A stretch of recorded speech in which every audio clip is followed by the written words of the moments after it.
কবর রাইখা যখন ফেরেশতা চলে যাবে, কবর ডান পাশের মাটি তারে একটা চাপ দিবে বাম দিকে, বাম দিকের মাটি এক ডান দিকে। আল্লাহর কসম, ডান পাশের হাড্ডি পাঁজর ভাঙ্গা ডান দিকে বাম দিকে চলে যাবে, বাম দিকের হাড্ডি পাঁজর ভাঙ্গা এই দুই আঙ্গুল যেভাবে এভাবে একটার ভিতরে ঢুকে গেছে, খোদার কসম ডান পাশের হাড্ডি পাঁজর বাম পাশের হাড্ডি পাঁজর এইভাবে একটার ভিতরে ঢুকে যায়। প্রিয় ভাই বাবা আমার, চলেন সবাই নিয়ত করি, নিজেকে গুনাহ থেকে বাঁচানো দরকার, নিজের আল্লাহর নাফরমানি থেকে বাঁচানো দরকার।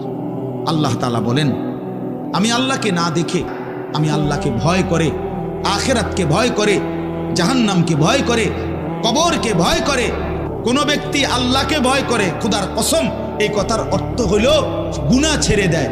যে গুনাহ ছেড়ে দেয় সে আল্লাহকে ভয় করে, যে আল্লাহকে ভয় করে সে গুনাহ ছেড়ে দেয়। কোন নাফরমান আল্লাহকে ভয় করে না।